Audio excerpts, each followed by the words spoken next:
Good morning guys. അപ്പോൾ 2025 കുറേ ചെറുപടിയൊക്കെ വാങ്ങി ഞാൻ 2026 നല്ലൊരു ലൈഫായിട്ട് ലീഡ് ചെയ്യുക. അതേപോലെ തന്നെ ഒരു കിച്ചൺ ലൈഫും അങ്ങനെ ചായയിൽ നമുക്ക് സ്റ്റാർട്ട് ചെയ്യാം ഗൈസ്. പക്ഷേ ഇത് നിങ്ങൾക്കെല്ലാം കേട്ടോ.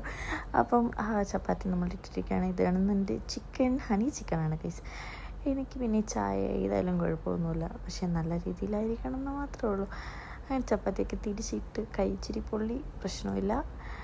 അങ്ങനെ നമ്മൾ കോപ്രായങ്ങൾക്ക് ശേഷം ചായ ഇത് റെഡിയായി. അടുത്ത കുഞ്ഞി പാൻ ഉണ്ടോ, അതെൻ്റെ ഫേവറേറ്റ് പാനാണ്. അതിലോട്ട് ഇച്ചിരി എണ്ണയൊക്കെ ഒഴിച്ച് എൻ്റെ ചിക്കൻ ഫ്രൈ ചെയ്യാൻ പോവാണ് ഗൈസ്. അടിപൊളി ചായ, എനിക്ക് ഭയങ്കരമായിട്ട് ഇഷ്ടപ്പെട്ടു. ഇതെൻ്റെ ഫേവറേറ്റ് സാധനമാണ്. ഗാർലിക് ഇല്ലാതെ എനിക്കൊരു ഫുഡില്ല ഗൈസ്.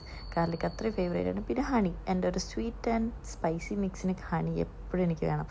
ആ എക്സ്പ്രഷൻ നിങ്ങൾ കണ്ടത് എൻ്റെ ചപ്പാത്തി കരിഞ്ഞു പോയതിൻ്റെയാണ്. അങ്ങനെ നമ്മുടെ എക്സോസ് ഫാനൊക്കെ ഓണാക്കി ആ പുകയൊക്കെ പുറത്തോട്ട് വിട്ടിരിക്കുകയാണ് ഗൈസ്. ചപ്പാത്തിയുടെ കോല കണ്ട നിങ്ങൾ ഞെട്ടും. കണ്ടോ. അപ്പോൾ ഓക്കെ ഗൈസ്, ബൈ.